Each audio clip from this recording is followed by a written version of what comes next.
السلام علیکم ورحمت الله وبرکاتو. ګرانو زده کوونکو، الله جل جلاله دې وکړي چې تېر لوستونه مو په پوره غور او دقت سره زده کړي وي. د نن ورځې د لوست لپاره هم پوره چمتووالی ولرئ.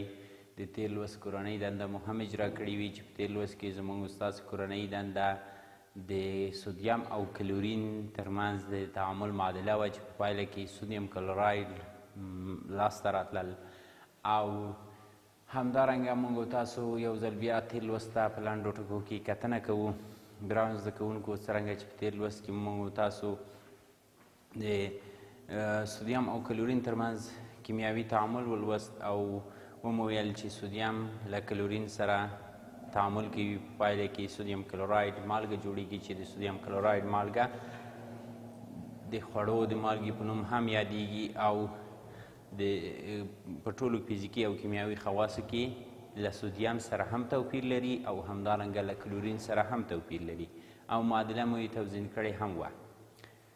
بیا مو د دریم څپرکي لنډیز یا د تېر څپرکي لنډیز ولوست چې موږ تاسو وویل په دریم څپرکي کې موږ تاسو لومړی کیمیاوي تعاملونه ولوستل، هغه کیمیاوي پدیده یا کیمیاوي عملیه چې په پایله کې نوي مواد نوي خواص لرونکي منځته راځي د کیمیاوي تعامل په نوم یادیږي. همدارنګه مو ولوستل چې ځینې کیمیاوي تعاملونه تودوخه آزادوي او ځینې کیمیاوي تعاملونه تودوخه جذبوي. همدارنګه مو دې ټکي ته هم اشاره وکړه چې د کیمیاوي تعامل د سرته رسېدو لپاره ځانګړي شرایط دي چې یو له هغه شرایطو څخه د تعامل کوونکو موادو تماس دی یو له بل سره، همدارنګه فشار، تودوخه او کتلیست دي. د کتلیستونو ته تعریف مو هم وکړ چې کتلیستونه هغه کیمیاوي مواد چې په کیمیاوي تعامل کې برخه اخلي، د تعامل چټکتیا زیاتوي او په خپله په مصرف نه رسیږي. په همدې ډول موږ تاسې د تعاملونو ډولونه ولوستل چې تجزیوي تعامل له نوم نه معلومیږي چې یوه ماده په دوو یا څو نوو موادو پکې ټوټه کیږي یا تجزیه کیږي. همدارنګه جمعي تعاملونه وو چې دوه یا څو مواد سره یو ځای شي، یوه نوې ماده د نوو خواص لرونکي ورڅخه لاسته راځي. همدارنګه مو احتراقي یا د سون تعاملونه ولوستل چې کله د ساده او یا مغلق موادو سره اکسیجن یو ځای کیږي، دغه ډول تعامل ته اکسیدیشن ویل کیږي. خو که د دغه اکسیدیشن د تعاملو په پایله کې تودوخه او انرژي لاسته راځي، نو دغه ډول تعامل ته بیا احتراقي یا د سون تعامل ویل کیږي. په همدې ډول موږ تاسو تعویضي یا د بضع کولو تعامل ولوست چې د یو عنصر اتومونه راځي په یو مرکب کې د بل عنصر د اتومونو ځای اشغالوي یا ځای نیسي یا بل عنصر اتومونه بې ځای کوي. دغه ډول تعامل ته تعویضي یا د بضع کولو تعامل ویل کیږي. په همدې ډول موږ تاسو د کیمیاوي تعاملونو لیکل زده کړل، د سمبول لیکل مو زده کړل په تېر څپرکي کې، د دریم څپرکي کې، او همدارنګه د فورمول لیکل مو زده کړل. ویلي مو چې سمبولونه د عنصرونو د لاتیني یا انګلیسي نوم لنډه نښه ده. په همدې ډول فورمولونه د یو مرکب د جوړونکو عنصرونو او د هغوی د اتومونو د نسبتونو مجموعې ته فورمول ویل کیږي. همداشان مو د کیمیاوي معادلې لیکل زده کړل چې کیمیاوي معادله د یو کیمیاوي تعامل ښودونکی دی چې د عنصرونو د سمبولونو او د مرکبونو د فورمولونو او د ځینو خاصو او ځانګړو نښو او علامو ښودونکې ده. په همدې شان موږ او تاسو ګرانو زده کوونکو کیمیاوي تعامل تعریف کړی وو او ویلي مو چې هغه وخت کیمیاوي تعامل معادله برابریږي یا توزین کیږي چې په تعامل کوونکو موادو او محصول موادو د اتومونو شمیر او کتله سره برابر شي او کیمیاوي تعاملونو معادلې مو توزین کړې وي. نو راځو ګرانو زده کوونکو د نن ورځې په لوست باندې پیل کوو چې د نن ورځ په دې هیله یم چې د نن ورځې لوست ته بیا هم تاسو په پوره غور او دقت سره متوجه اوسیږئ او د نن ورځې لوست هم په پوره غور او دقت سره زده کړئ. بسم الله الرحمن الرحیم. د نن ورځې لوست مو د اووم ټولګي د کیمیا مضمون دویم څپرکي موضوع ده، د دریم څپرکي پوښتنې. زموږ موخې ګران زده کوونکي په دې لوست کې دا دي چې تاسو ګران زده کوونکي د دې لوست تر پایه پورې وکولی شئ چې د دریم څپرکي پوښتنې حل کړی شئ، حل یې کړئ، او همدارنګه د دریم څپرکي موضوعات چې په دریم څپرکي کې موږ تاسې لوستي دي د دغه پوښتنو په حلولو سره بیا زده کړئ، تکرار یې کړئ. او پاڼه د لوست 55 او لوست مو 30 ده. ښه ګرانو زده کوونکو، نو راځو د اووم څپرکي د پوښتنو حلولو، د دریم څپرکي د پوښتنو حلولو ته چې د اووم ټولګي د کیمیا اړوند دي. ګرانو زده کوونکو، د دریم څپرکي پوښتنې په څو برخو ویشل شوي دي چې په لومړۍ برخه کې سمې او ناسمې پوښتنې دي چې د سمو پوښتنو په مقابل خالي ځای کې تاسو د سین توری او د ناسمو پوښتنو په مقابل کې خالي ځای کې تاسو باید د نون توری ولیکئ. لومړۍ پوښتنه داسې ده، یو څو پوښتنې زه تاسو ته په هره برخه کې حلوم تر څو تاسو وکولی شئ نورې پوښتنې په خپله حل کړئ. لومړۍ پوښتنه په دې ډول ده چې د موادو متقابل عمل ته چې په پایله کې نوې ماده جوړه شي کیمیاوي تعامل وایي. د موادو متقابل عمل یا یو له بل سره متقابل یو ځای کېدل چې په پایله کې نوي مواد جوړ شي کیمیاوي تعامل بلل کېږي. هو درسته ده، دا پوښتنه سمه ده، نو د سین توری په خالي ځای کې ورته لیکو. همدارنګه ګرانو زده کوونکو درېیمه پوښتنه ده، په کیمیاوي تعامل کې تودوخه ونډه نه لري، چې دا پوښتنه ناسمه ده، نو د نون توری ورته ولیکئ. ځکه چې موږ تاسو ولوستل چې په کیمیاوي تعاملونو کې تودوخه به ونډه لري، یعنی هم تودوخه پکې ازادیږي او هم تودوخه پکې جذبیږي. هم په همدې شان ګران زده کوونکو څلورمه پوښتنه د مګنیزیم اکساید له تجزیوي تعامل څخه اوبه جوړیږي، چې دا کاملا نادرسته پوښتنه ده، ناسمه پوښتنه ده، نو د نون توری ورته ولیکئ. ځکه د مګنیزیم اکساید له تجزیوي تعامل څخه اوبه نشي جوړېدلی، مګنیزیم او اکسیجن به جوړیږي. په همدې ډول ګرانو زده کوونکو اوومه پوښتنه ده، په هغه تعاملونو کې چې دوه یا څو مادې سره یو ځای شي او یوه نوې ماده جوړه شي جمعي تعامل بلل کېږي. دا اوومه پوښتنه سمه پوښتنه ده، نو د سین توری ورته ولیکئ. همداشان ګرانو زده کوونکو لسمه پوښتنه ده، په یو کیمیاوي برابره شوې معادله کې د تعامل کوونکو موادو د اتمونو شمیر د حاصل شوو موادو د اتمونو له شمیر څخه زیات وي، زیات نه وي بلکې په کیمیاوي برابره شوې معادله کې د تعامل کوونکو موادو او د حاصل شوو موادو د اتمونو شمیر سره برابر وي، نو دا پوښتنه ناسمه ده. ښه ګرانو زده کوونکو راځو دوهمې برخې ته. په دوهمه برخه کې ګرانو زده کوونکو بیا موږ تاسو ته څلور ځوابه پوښتنې راکړل شوي دي، چې د څلورو ځوابونو څخه به یو سم ځواب په نښه کوو او درې نور ځوابونه ناسم دي. لومړی د دې برخې د سمو او څلور ځوابه پوښتنو له جملې څخه د لومړۍ پوښتنه د موادو متقابل عمل یو له بل سره د څه په نوم یادیږي ګرانو زده کوونکو؟ آفرین، ډېر ښه، د کیمیاوي تعامل په نوم یادیږي، چې دلته په الف جز کې کیمیاوي پدیده، بی جز کیمیاوي بهیر، جیم جز یې کیمیاوي تعامل او دال جز ټول کیمیاوي بهیر، کیمیاوي پدیده، کیمیاوي تعامل ټول لفظونه مترادف خو معنا یې یوه معنا ده، نو ټول ځوابونه سم دي، دال پکې درسته. همداشان ګرانو زده کوونکو دیارلسمه پوښتنه هغه نوي مواد چې د تعامل په نتیجه کې جوړیږي د څه په نوم یادیږي؟ د تعامل حاصل شوي مواد صحیح دي، ب د تعامل محصول هم صحیح دي، جیم تعامل کوونکي مواد نه، تعامل کوونکي مواد نه ورته ویل کېږي، دال الف او ب دواړه سم دي، دال جز پکې سم ده چې الف او ب دواړه سم دي. او په همدې ډول ګرانو زده کوونکو پنځلسمه پوښتنه کې راکړل شوي دي چې د لاندې معادلې پر بنسټ د سلفر د احتراقي تعامل بل محصول څه شی ده؟ سلفر د احتراقي تعامل بل محصول، سلفر چې سوځیږي یا احتراق کوي د اکسیجن په موجودیت کې به احتراق کوي، نو کله چې سلفر د اکسیجن سره یو ځای شي په پایله کې سلفر ډای اکساید او اضافي اکسیجن پاتې کیږي، نو الف جز یې درست دی چې اضافي اکسیجن. او په همدې شان ګرانو زده کوونکو اولسمه پوښتنه کې موږ تاسو ته ویلي دي په لاندې کیمیاوي معادله کې د اکسیجن ضریب په کیڼه خوا کې د برابرولو په وخت کې څو دی؟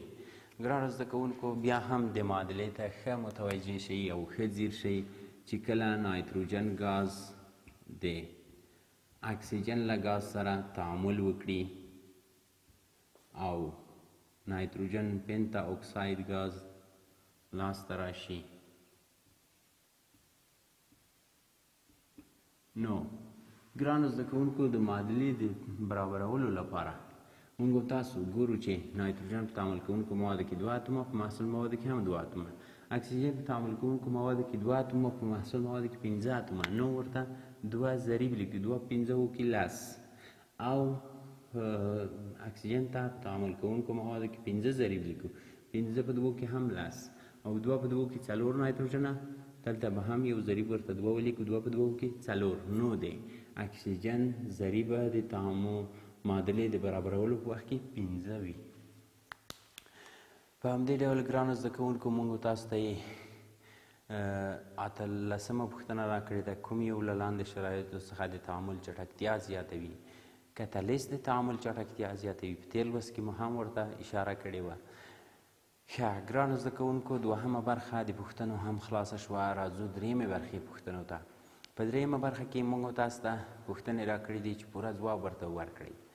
ګران زده کوونکو 9مه پوښتنه ده، د کیمیاوي معادلو په باره کې معلومات وړاندې کړئ. موږ تاسو په تېرو لوستونو کې د کیمیاوي معادلو په باره کې معلومات زده کړي وو.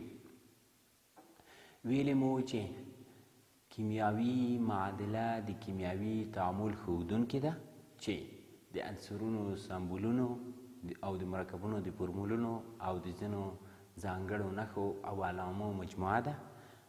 مختلف ډولونه لري چې یو یې سمبولیکه معادله، لکه تاسو چې په دې معادله کې ګورئ نایتروجن مو سمبول لیکلی ده N، د اکسیجن مو سمبول لیکلی ده O، ځینې خاصې نښې او علامې مو لیکلي دي G یعنې ګاز، ویکتور او همدارنګه J.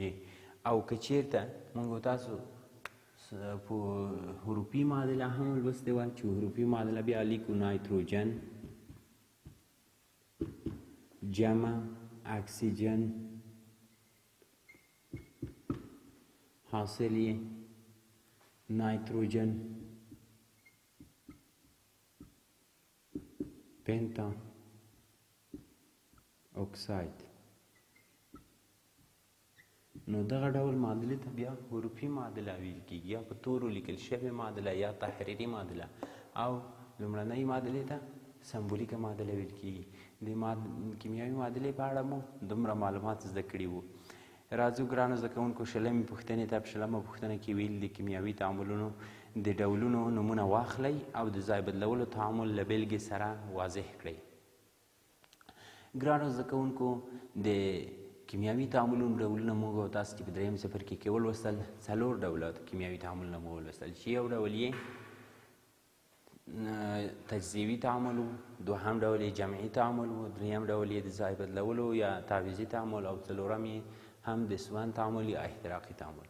چې د ځای بدلولو یا تعویضي تعامل هغه تعامل ته ویل کېږي چې د یو عنصر اتومونه راځي په یو مرکب کې د بل عنصر اتومونو سره ځای بدلوي یا د بل عنصر اتومونه بې ځایه کوي. او بیلګه یې هم موږ تاسو لوستې وه چې سودیم چې جامد دی پلیز ده راځي د اوبو په مالیکول کې چې اوبه کولی شو په دې ډول هم ولیکي HOH. د اوبو په مالیکول کې د یو هایدروجن ځای نیسي، په پایله کې سودیم هایدروکساید او جمع هایدروجن ګاز بې ځایه کوي. ګورو ګرانو زده کوونکو چې سودیم راځي دا یو هایدروجن بې ځایه کوي. نو د دې لپاره چې هایدروجن یې بې ځایه کړي، نو سودیم د هایدروجن ځای ونیو، سودیم هایدروکساید القلي یو هایدروجن بې ځایه شو. خو دا چې معادله توزیع نه ده، سودیم یو اتوم په تعامل کوونکو موادو کې، په محصول موادو کې هم یو اتوم. هایدروجن په تعامل کوونکو موادو کې 2 اتومه، په محصول موادو کې 1 2 3 اتومه. اکسیجن په تعامل کوونکو موادو کې 1 اتوم، په محصول موادو کې هم 1 اتوم. نو راځو د معادلې د توزیع کولو لپاره په تعامل کوونکو موادو کې د اوبو ضریب په 2 بدلوو. 2 اتومه هایدروجن او 2 اتومه هایدروجن 4 اتومه، 2 اتومه هایدروجن او دلته به هم ورته ضریب په 2 بدل کو، 2 اتومه او 2 اتومه 4 اتومه. اکسیجن 2 اتومه شو، اکسیجن په خپله دلته هم 2 اتومه ده. او سودیم 2 اتومه شو، نو سودیم ته به دلته هم 2 ضریب ولیکو. ښه ګرانو زده کوونکو په همدې ډول 22مه پوښتنه یې راکړې ده چې لاندې معادلې برابرې کړئ. نو د معادلو په برابرولو کې ګرانو زده کوونکو موږ تاسو ډېر کار وکړ. په دې هیله یم چې تاسو زده کړی وي، خو بیا هم د بېلګې په ډول یو څو معادلې تاسو ته برابروم او توزین کوم. که چېرته سلفوریک اسید H2SO4 چې د ګوګړو د تیزابو په نوم هم یادیږي له سودیم فلز سره تعامل وکړي، په پایله کې سودیم سلفیټ مالګه د سودیم له فلز سره تعامل وکړي، نو په پایله کې د سودیم سلفیټ مالګه چې یوه جامده مالګه ده او جمع هایدروجن ګاز ورڅخه جلا کیږي، چې دا هم د بېځا کولو د تعامل یوه بله بېلګه هم کیدای شي. نو د معادلې د توزین کولو لپاره ګرانو زده کوونکو 2 اتومه هایدروجن سلفر 1 اتوم په تعامل کوونکو موادو کې سلفر 1 اتوم، اکسیجن 4 اتومه په تعامل کوونکو موادو کې اکسیجن 4 اتومه په محصول موادو کې، سودیم 1 اتوم په تعامل کوونکو کې سودیم 2 اتومه په محصول موادو کې. نو یو د سودیم ضریب ورته په 2 بدلوو. په همدې ډول ګرانو زده کوونکو د المونیم او اکسیجن ترمنځ کیمیاوي تعامل چې المونیم له اکسیجن سره کیمیاوي تعامل سرته رسوي، په پایله کې المونیم اکساید جوړیږي. المونیم یو فلز ده، دغه فلز ته د المونیم فلز ویل کیږي.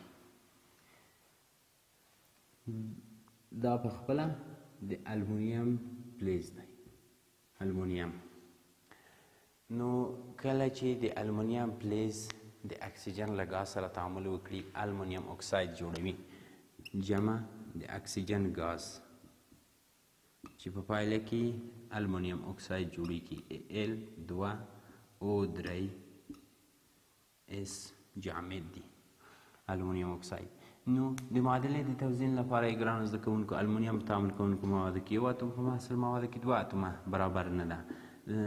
اکسیجن په تعامل کوونکو موادو کې 2 اتومه، په محصول موادو کې 3 اتومه. نو ورته داسې ضریب ولیکو چې دواړه لوري سره برابر شي.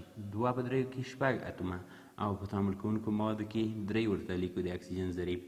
3 په 2 کې هم 4 اتومه او 2 په 2 کې 4 اتومه. نو المونیم ته 4 لیکو. ښه ګرانو زده کوونکو په دې هیله یم چې تاسو د کیمیاوي معادلو توزین کول او یا برابرول زده کړي وي. راځو بلې پوښتنې ته. 23مه پوښتنه ده د هایدروجن او کلورین د ګازونو له تعامل څخه د هایدروجن کلوراید ګاز جوړیږي، د تعامل معادله یې ولیکئ. چې د هایدروجن او کلورین د ګازونو له تعامل څخه هایدروجن کلوراید لاسته راځي H2 په ګاز حالت جمع Cl2 په ګاز حالت. کله چې د هایدروجن او کلورین ګازونو سره تعامل وکړي HCl ګاز جوړوي یا هایدروجن کلوراید ګاز. دا چې په تعامل کوونکو موادو کې هایدروجن هم 2 اتومه دی او کلورین هم 2 اتومه، نو په محصول موادو کې ورته 2 ضریب لیکو. په همدې ډول ګرانو زده کوونکو په وروسته برخه کې هم تاسو ته نورې پوښتنې درکړل شوي دي او په آخره برخه کې د پوښتنو د ځوابونو تر مخه د لیندیو کې د اړوندو پوښتنو شمیره ولیکئ. د دې په برخه کې هم یو څو پوښتنې تاسو ته حلوم چې یو 30مه پوښتنه ده د المونیم سمبول خانه خالی په ځوابونو کې AL په AL برخه کې به د 30 ولیکئ د AL مخته، ځکه چې د المونیم سمبول AL دی. AL مو مخکې درته لیکلی و. او هم په همدې ډول ګرانو زده کوونکو په د خوړو هضمېدل په معده کې څه شی دي؟ د خوړو هضمېدل په معده کې تجزیوي تعامل دی یا که نه؟ ښه ګرانو زده کوونکو په دې هیله یم چې د نن ورځې لوست مو بیا زده کړی وي. پاتې پوښتنې ستاسو کورنۍ دنده ده، تاسو به یې په خپلو کورونو کې دا ټولې پوښتنې په کتابچو کې ولیکئ او حل به یې کړئ. تر راتلونکي لوست پورې چې 4م څپرکي باندې پیل کوو، تاسو پر لوی او بخښونکي رب سپارم. الله مو مل شه.